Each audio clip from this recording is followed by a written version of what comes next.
conferencista.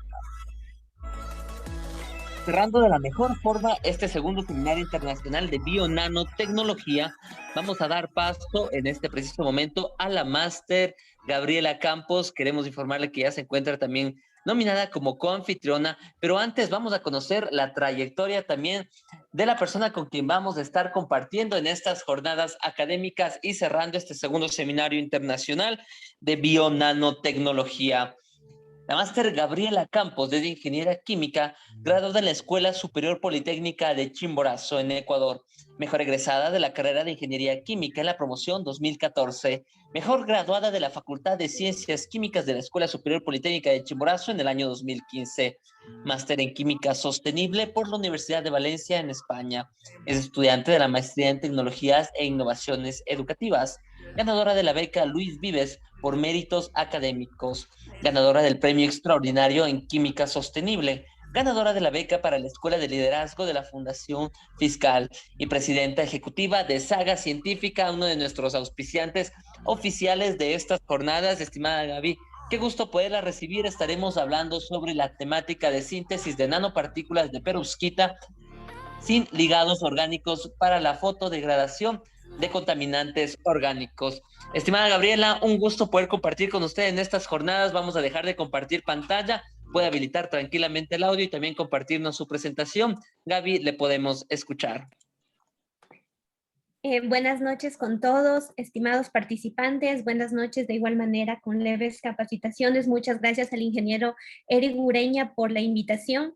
El día de hoy es un placer para mí estar compartiendo con ustedes esta ponencia. Permítanme, les voy a compartir la pantalla de mi presentación.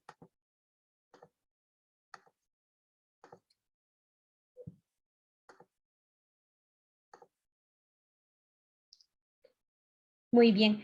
Mi nombre, como lo mencionaron, es Gabriela Elizabeth Campos Mera y vamos a estar hablando acerca de la síntesis de nanopartículas de perovskita sin ligandos orgánicos para la fotodegradación de contaminantes orgánicos.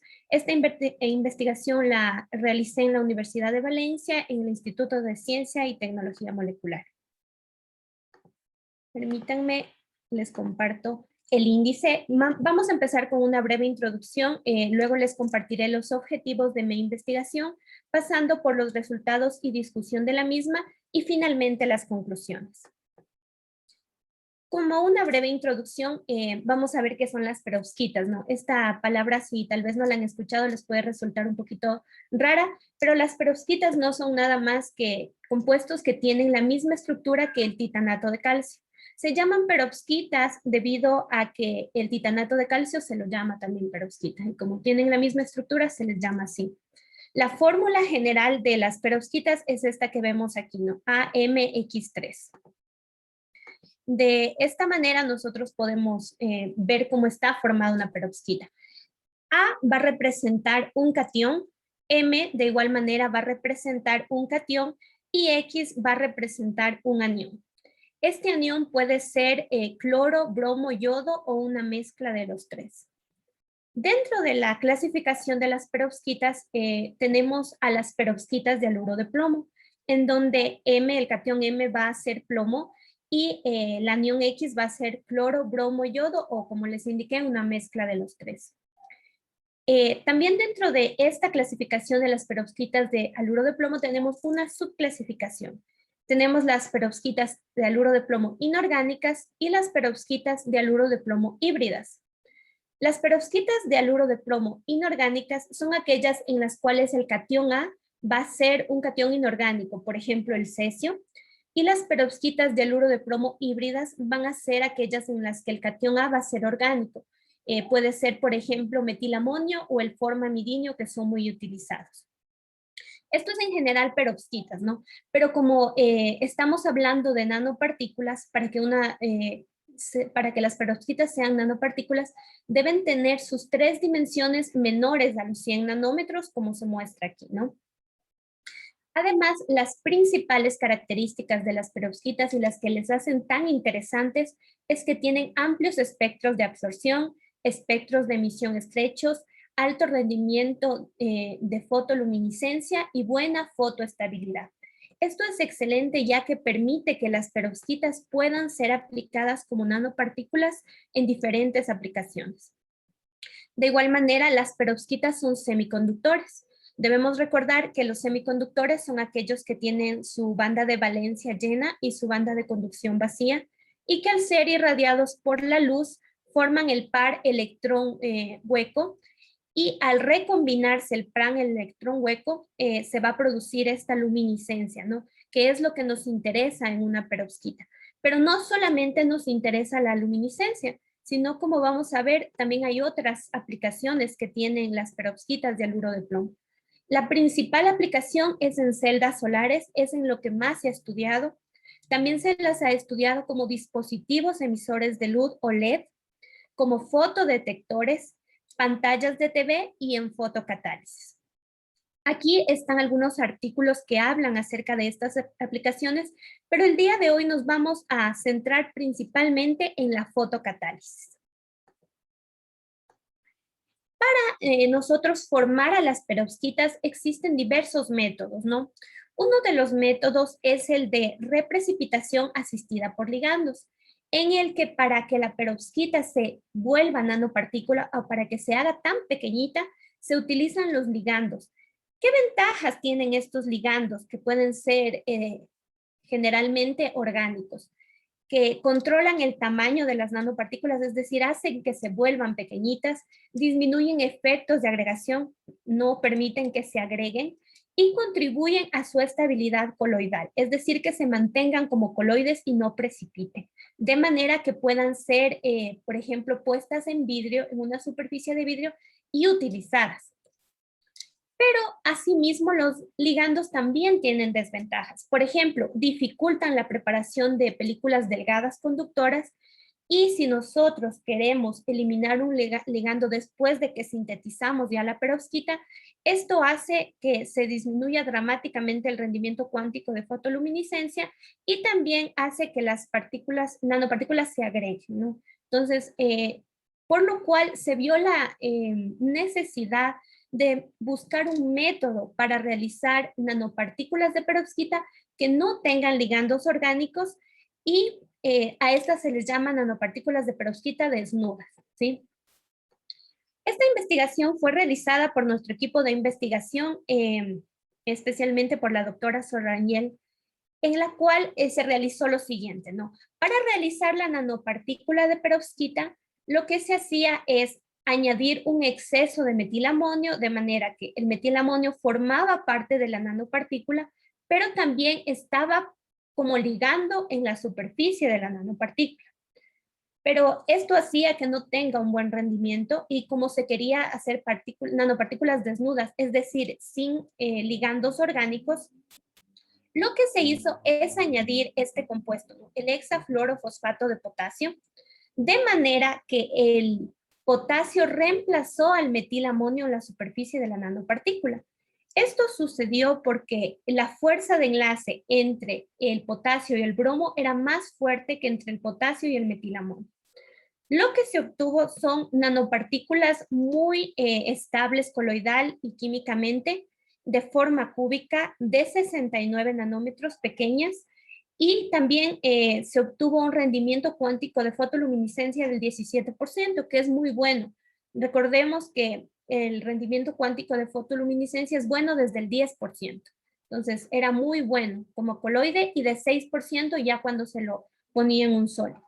También se obtuvieron picos de absorción y emisión estrechos en más o menos 525 nanómetros, lo cual también era muy bueno porque al obtener un solo pico y al ser estrecho, se veía que las nanopartículas eran homogéneas, del mismo tamaño, y que no estaban contaminadas con otras nanopartículas, ¿no? O con otros compuestos. Entonces, mediante esta investigación se vio que sí es posible tener nanopartículas con este método de reprecipitación, pero ya sin ligandos orgánicos. Es así que estas nanopartículas también se las quiso estudiar para la fotocatálisis, es decir, para la degradación de contaminantes orgánicos.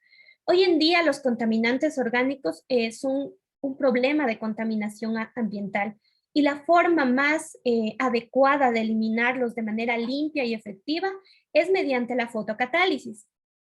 Pero, ¿en qué va a consistir esto, no? Durante la fotocatálisis lo que se hace es utilizar, como su nombre mismo lo dice, un catalizador, al cual se le va a añadir el contaminante orgánico. ¿Qué es lo que va a pasar? Como nosotros vemos aquí, este rayito significa que estamos irradiando luz y como es un semiconductor, se va a separar el electrón y el hueco, ¿no? Este hueco va a migrar a la superficie y este hueco puede oxidar este contaminante orgánico, de manera que puede hacer que se elimine este contaminante. Y también este hueco también puede reaccionar con agua o con el OH que esté en la superficie de la nanopartícula para de esta manera formar el radical OH. Este radical OH es muy oxidante y también va a degradar a compuestos, por ejemplo, como el naranja de metilo y otros compuestos contaminantes orgánicos, ¿no? De igual manera, el electrón va a actuar con el oxígeno, va a reaccionar con el oxígeno, formando el oxígeno radical, que de igual manera va a descomponer al contaminante orgánico. Entonces, va a haber varios métodos por los cuales se descomponga este contaminante orgánico. Entonces, es una excelente manera la fotocatálisis para realizar la degradación de estos contaminantes. Y de hecho, ya se han estudiado perovskitas para esta degradación. Por ejemplo, Gao y otros realizaron la degradación del naranja de metilo con esta perovskita formada por cesio, plomo, y ellos utilizaron dos halógenos, ¿no? El cloro y el bromo. Las perovskitas eran de 3,5 nanómetros, eran muy pequeñas, pero estas sí estaban con ligandos, estaban pasivadas con ácido oleico y oleiamina. Aquí se mostró que se degradó el naranja de metilo en un 90% utilizando la perovskita con cloro y en un 89% utilizando la perovskita con bromo, después de 100 minutos de irradiación en el visible. Entonces se vio que sí era posible degradar y que tenía muy buena degradación, de hecho. También otra investigación de Beatriz y otros demostró la degradación del mercaptobenzotriazol, que es un contaminante muy tóxico, ¿no? Especialmente para las aguas, con esta perovskita de cesio, plomo, bromo entre un tamaño de 10 y 15 nanómetros. Esta también tenía ligandos, la oleilamina y el ácido oleico. Aquí se vio que este compuesto MBT se degradó después de 100 minutos de irradiación. Ahora, ¿qué se vio en esta investigación? Se vio que el mercaptobenzotriazol se comenzaba a degradar después de 20 minutos. ¿Y por qué pasaba esto? Por los ligandos, ¿no? Porque le tomaba al contaminante 20 minutos ponerse en contacto directo con la nanopartícula, es decir, suprimir la barrera de los ligandos. Entonces aquí se pensó, si nosotros realizamos una nanopartícula que no tenga ligandos orgánicos, obviamente como no va a tener que pasar el contaminante por estos ligandos, va a haber un contacto directo entre la nanopartícula y el contaminante y de esa manera se va a degradar más rápido. Entonces, es aquí que nos establecimos los siguientes objetivos, ¿no? El objetivo general fue sintetizar las nanopartículas de haluro de plomo orgánicas e inorgánicas, ¿sí? Pero libres de ligandos orgánicos, es decir, desnudas. También queríamos optimizar la síntesis de nanopartículas, es decir, hicimos varias pruebas con varias mezclas y relaciones molares para ver cuál era la mejor, cuál nos daba los mejores rendimientos. De igual manera, estudiamos las propiedades ópticas de las nanopartículas y también analizamos su morfología, su composición y finalmente escogimos las más adecuadas para estudiar su capacidad en la degradación de colorantes orgánicos. Aquí nosotros podemos ver el método que utilizamos para la síntesis de nanopartículas coloidales. Como les mencioné al principio, nosotros utilizamos la síntesis de precipitación en un antidisolvente. ¿Cómo es esta síntesis? Lo primero que hacemos es que los componentes o las sales precursoras que van a formar la perovskita, la nanopartícula de perovskita, las disolvemos en un buen disolvente como es el DMF. Aquí las disolvemos. Luego de esta mezcla, nosotros tomamos una alícuota de 100 microlitros y bajo agitación vigorosa la colocamos en un antidisolvente, es decir, en un mal disolvente, no para la perovskita, sino para las sales. ¿Qué va a hacer esto? Va a hacer que las perovskitas cristalicen de manera controlada y se formen las nanopartículas.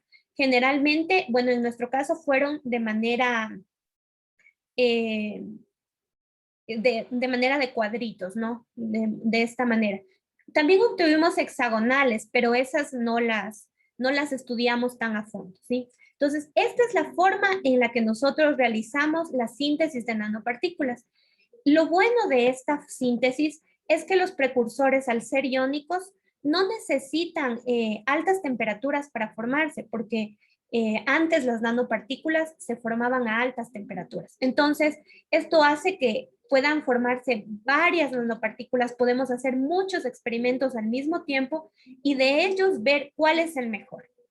De igual manera, esto hizo que la síntesis de nanopartículas, los artículos se dispararan. A partir de esta síntesis, los artículos comenzaron a dispararse. Esta síntesis la inventaron en nuestro grupo de investigación.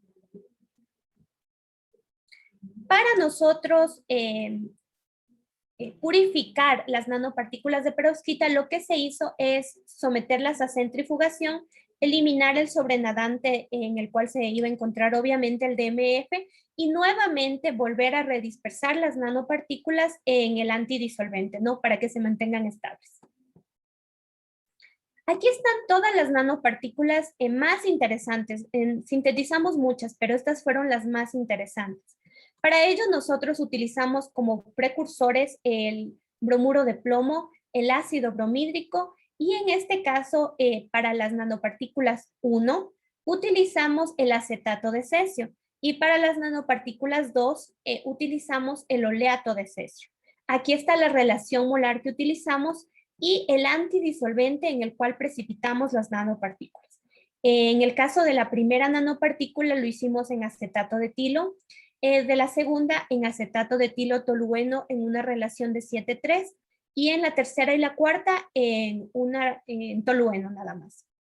Las nanopartículas que ustedes encuentran con K son nanopartículas que han sido pasivadas con el hexafluorofosfato de potasio, que es el que vimos que utilizaron en una investigación anterior. También sintetizamos nanopartículas de bromuro de plomo híbridas, ¿sí?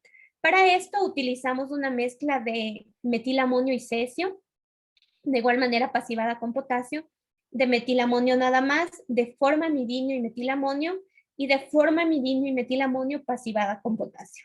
De igual manera, como antidisolvente para las primeras dos utilizamos acetato de etilo y para la tercera y la cuarta utilizamos acetato de etilo tolueno en una relación de 1:1. Aquí nosotros podemos ver las propiedades ópticas que obtuvimos acerca de estas perovskitas que vimos, ¿no? Aquí se encuentra el título de cada una de las perovskitas y pudimos ver que los espectros de absorción fueron desde 517 hasta 524, ¿sí? Entonces vimos que se mostraba un solo pico, lo que nos indica que la muestra estaba pura. De igual manera, los espectros de emisión, aunque no eran estrechos, tan estrechos, presentaban desde 517 hasta 524 un solo pico, que de igual manera que nos muestra que la muestra estaba pura. También se analizaron estas nanopartículas mediante la microscopía de barrido, electrónica de barrido, y aquí se puede ver, ¿no?, que las nanopartículas son de forma cúbica y que se encuentran, son un poquito grandes estas nanopartículas, ¿no? De hecho, algunas ya no se pueden considerar nanopartículas, sin embargo, tienen el comportamiento todavía de nanopartículas al estudiarlas. También aquí están de las nanopartículas híbridas. En este caso, estas tuvieron picos de absorción en 526 hasta 528 nanómetros y picos de emisión desde 529 hasta 532 nanómetros. De igual manera, las nanopartículas, estas eran más pequeñas eran más pequeñas porque tenían la parte orgánica. Siempre que tienen la parte orgánica son un poquito más pequeñas. En este caso, esta es la que obtuvimos de menor tamaño. Muy bien, entonces a partir de esto nosotros escogimos las dos primeras nanopartículas que realizamos para realizar la degradación fotocatalítica de colorantes orgánicos. Utilizamos otras más, pero estas fueron las que nos dieron los mejores resultados. ¿Cómo realizamos esto de las pruebas para ver si de verdad se había degradado el colorante con las nanopartículas? Lo que hicimos es unir a las nanopartículas con el naranja de metilo. Lo pusimos en un altidisolvente, en este caso en el mismo que estaban dispersados las nanopartículas, y lo irradiamos en el ultravioleta y en el visible, ¿no? También para hacer experimentos de control, irradiamos solamente el naranja de metilo en el ultravioleta y el visible para ver cuál es la contribución de las nanopartículas. Y también irradiamos las nanopartículas, únicamente solo esas, en el ultravioleta y en el visible para ver qué tan fotoestables eran, ¿sí? En este caso, en el ultravioleta utilizamos una lámpara de 352 nanómetros y en el visible de 420. Aquí nosotros podemos ver los resultados que obtuvimos.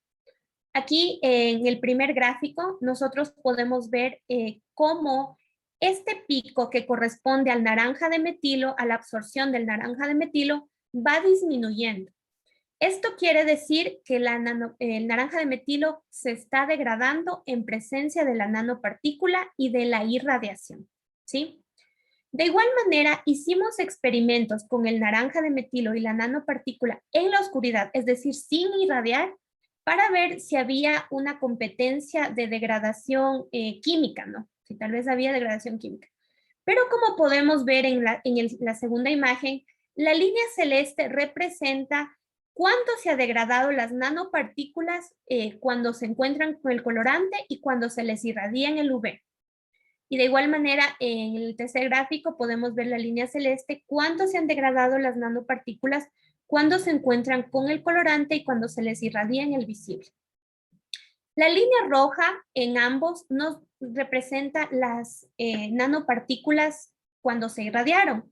Como vemos, estas no se degradaron, por lo tanto podemos decir que estas nanopartículas son bastante fotoestables y se pueden volver a utilizar incluso. También podemos ver que el naranja de metilo se ha degradado, pero es mínima la degradación cuando no está en presencia de las nanopartículas, irradiándola en el ultravioleta y el visible. Es decir, se degrada un poquito por la irradiación, pero con la nanopartícula se degrada más, ¿no? Y por último, la línea azul nos representa la degradación de las nanopartículas y el naranja de metilo cuando están en la oscuridad, es decir, cuando no se les irradia. Por lo tanto, como vimos que existe poca degradación, podemos decir que no existe competencia de degradación química.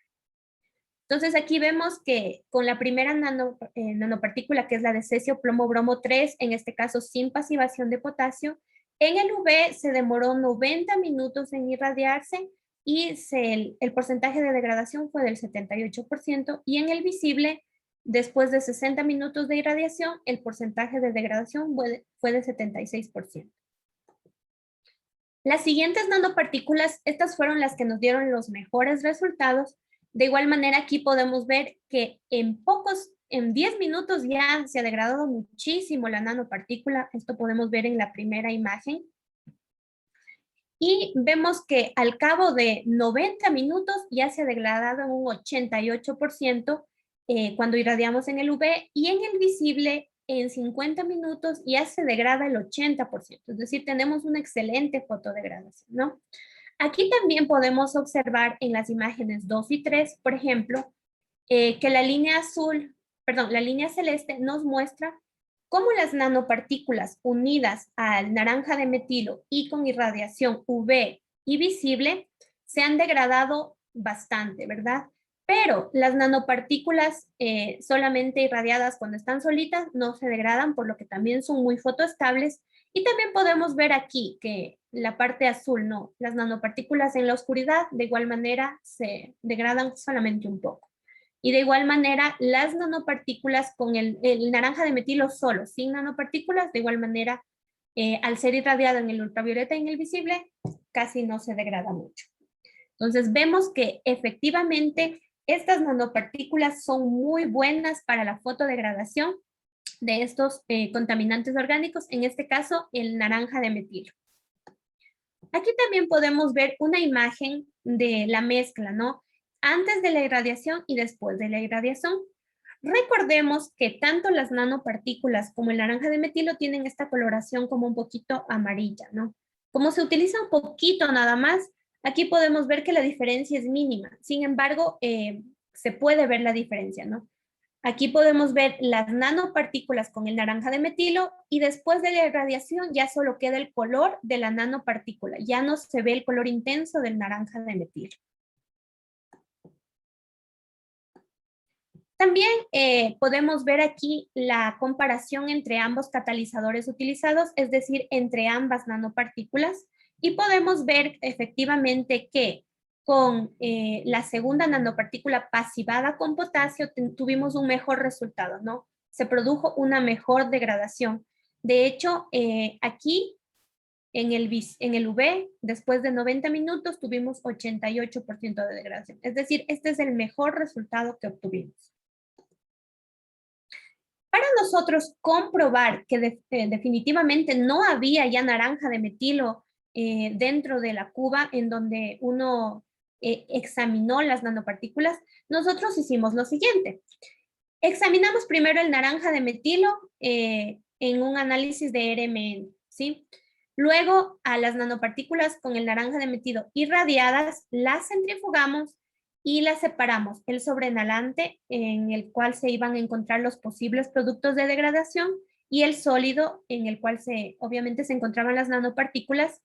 Esto lo disolvimos en DMCO para devolverlo a sus precursoras, porque recordemos que cuando las nanopartículas tienen contacto con un compuesto polar, se vuelven a sus precursoras, no son estables. Por ejemplo, si tienen contacto con agua o DMCO, solventes polares, regresan a sus precursoras, las nanopartículas se destruyen. Entonces, esto lo hicimos para que se analice el compuesto orgánico, ¿no? De igual manera, el sobrenadante lo evaporamos, disolvimos el residuo en DMCO, lo evaporamos para quitarle el antidisolvente, ¿no? Lo disolvimos en DMCO y ahí lo analizamos de igual manera en RMN. ¿Cuáles fueron los resultados?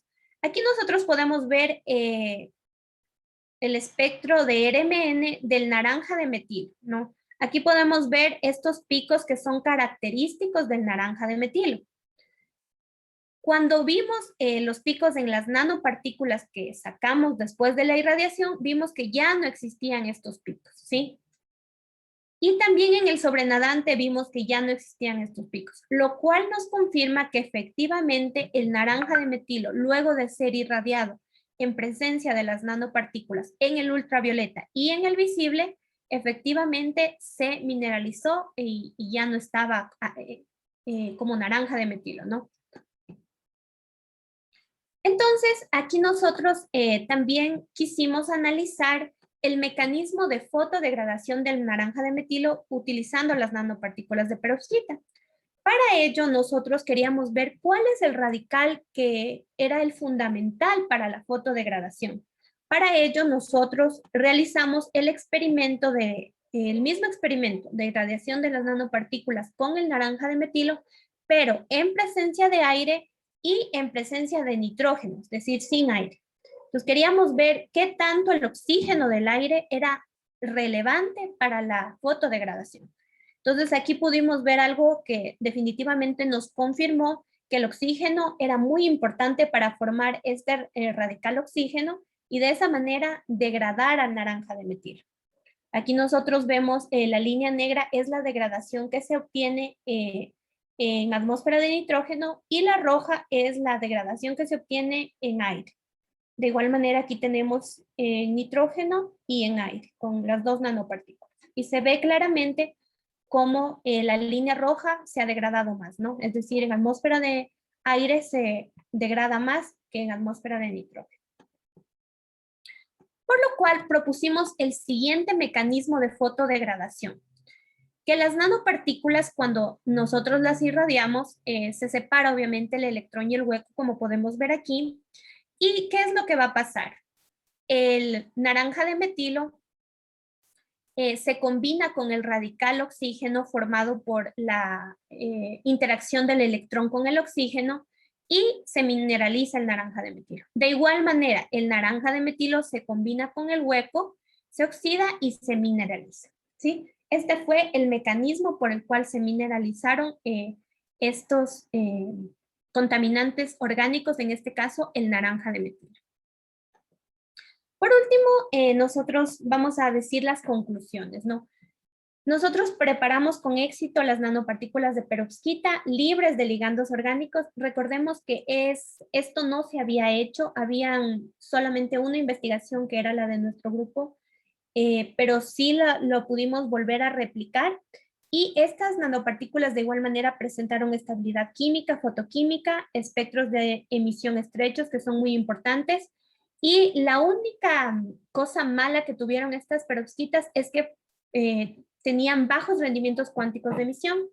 Sin embargo, hay la posibilidad de realizar química de superficie para elevar estos rendimientos cuánticos de emisión y de igual manera hay la posibilidad de utilizarlos como fotocatalizadores, en la cual estos rendimientos cuánticos de emisión no van a ser necesarios, ¿no?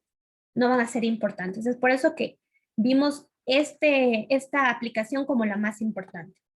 También caracterizamos las nanopartículas de perovskita de bromuro de plomo, tanto inorgánicas como híbridas, demostrando que tenían estructuras cristalinas, forma cúbica y tamaño en el intervalo de 116 a 146 nanómetros en el caso de las inorgánicas y 102 a 116 nanómetros en el caso de las híbridas. También se demostró la capacidad de estas nanopartículas de bromuro de plomo inorgánicas. En este caso escogimos dos, las de cesio plomo-bromo y la de cesio plomo-bromo pasivada con potasio, para fotocatalizar la mineralización del naranja de metilo con luz ultravioleta y visible, obteniendo como resultado que las mejores en este sentido fueron las de cesio plomo-bromo pasivadas con potasio. Esas fueron las más eficaces. Además, pudimos ver que las nanopartículas mostraron excelente fotoestabilidad, ya que después de 90 minutos de irradiación prácticamente seguían ahí, no se destruyeron estas nanopartículas, pudiendo ser incluso reutilizadas. Y por último, como la más importante conclusión, podemos decir que la utilización de las nanopartículas libres de ligandos orgánicos o desnudas son excelentes como fotocatalizadores y es muy interesante seguirlo estudiando. De hecho, se está preparando un estudio para realizarlo con otros contaminantes orgánicos y ver cuáles son los resultados. ¿Por qué es interesante? Porque al no existir ligandos orgánicos, la transferencia de carga se favorece, ya que va a estar interaccionando directamente el contaminante orgánico y el catalizador, en este caso la perovskita. Eso sería todo de mi parte. Muchas gracias por prestar atención a esta conferencia. Les agradezco mucho. De igual manera, quiero agradecer al equipo de Levens Capacitaciones por la invitación. Espero que les haya quedado un poco claro este asunto de la fotocatálisis con las perovskitas y cualquier duda que tengan, estoy presta para responderles. Perfecto, muchísimas gracias, estimada Máster Gabriela, por haber compartido esta temática tan importante y muy interesante para todos nosotros. Entrando en la parte final y cerrando de la mejor forma este segundo seminario internacional de bionanotecnología. En caso de que existan preguntas, vamos a habilitar para todos nuestros participantes sus dudas o inquietudes. Y mientras validamos, en caso de que exista alguna duda, estimada Máster Gabriela, si nos podría dejar un mensaje final para cerrar esta gran conferencia que hemos compartido con usted y cerrando de la mejor forma este evento. Sí, muchísimas gracias. Estoy muy agradecida por la invitación. La verdad es que este tema me apasiona mucho. Les invito a investigar, a leer más sobre este tema de las perovskitas y en sí de las nanopartículas. No es un mundo, conocerlo y poder entenderlo es la verdad muy satisfactorio. Y de igual manera, más aún si nos puede ayudar para descontaminar el ambiente, para ayudar a nuestra naturaleza. Entonces les invito a que puedan investigar este tema, les va a gustar mucho.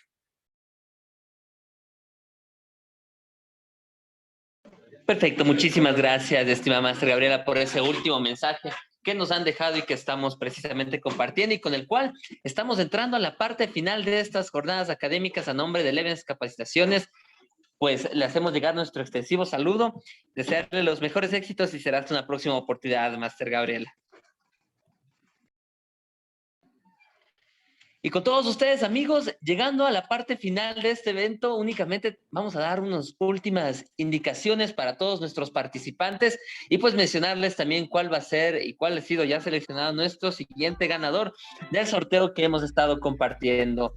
También para cerrar el evento vamos a estar con una grata compañía de una gran persona que nos ha colaborado muchísimo a lo largo de todas estas jornadas académicas, pero sin antes de ello, pues queremos recordarles que para todas las personas que se certificaron por aprobación en el evento de bionanotecnología, pues recibirán lo siguiente, reciben acceso directo a la certificación de aprobación en el evento de biología molecular, que lo podemos visualizar a continuación, así que estaremos haciendo llegar ya el link del aula virtual a cada uno de sus WhatsApps.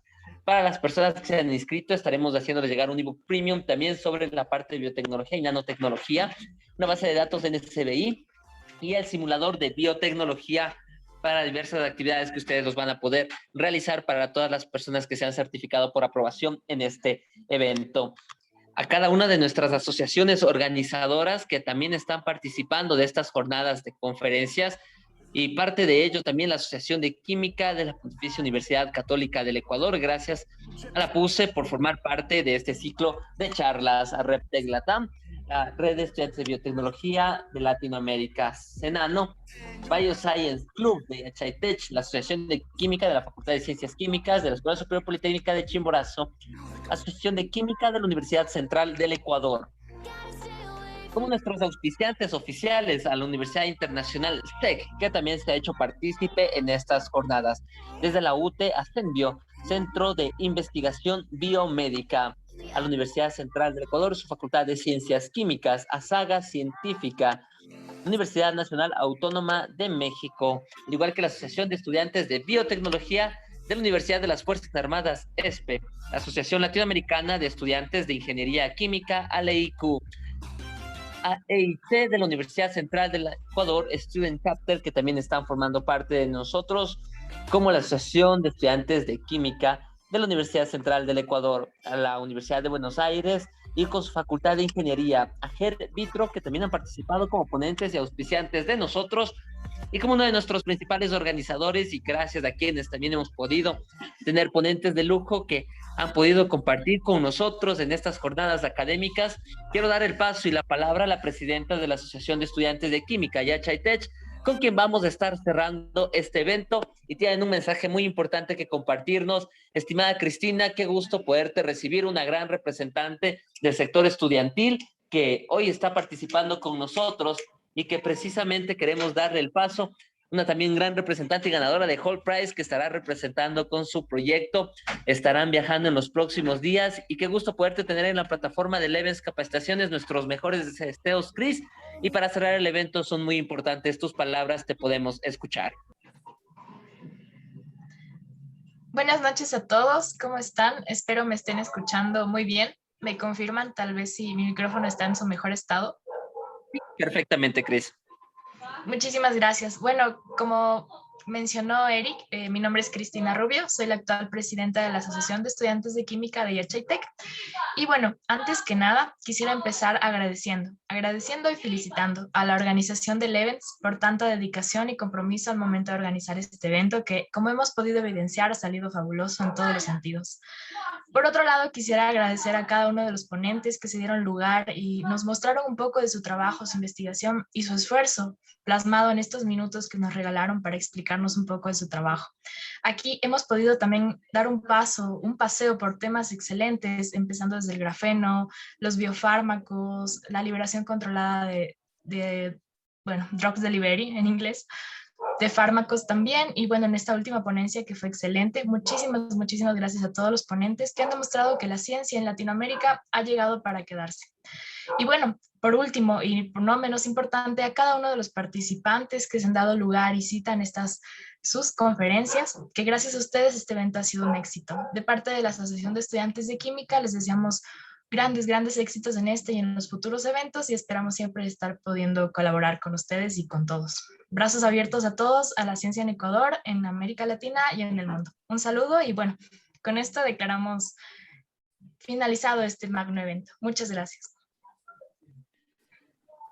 Muchísimas gracias a ti, Cris, por ese último mensaje tan importante desde el sector estudiantil, que es precisamente uno de los pilares fundamentales en nuestra sociedad, que hoy se ha dado cita y que están participando de estas jornadas académicas, este material tan importante que les queda grabado para todos ustedes y que puedan aprovecharlo en cada una de sus investigaciones, encontrar una fuente de conocimientos en leves capacitaciones de alto nivel, y gracias a todas las asociaciones que se han juntado para poder dar paso a esta segunda edición del Seminario Internacional de Bio-Nanotecnología, Innovación, Investigación y Desarrollo en América Latina.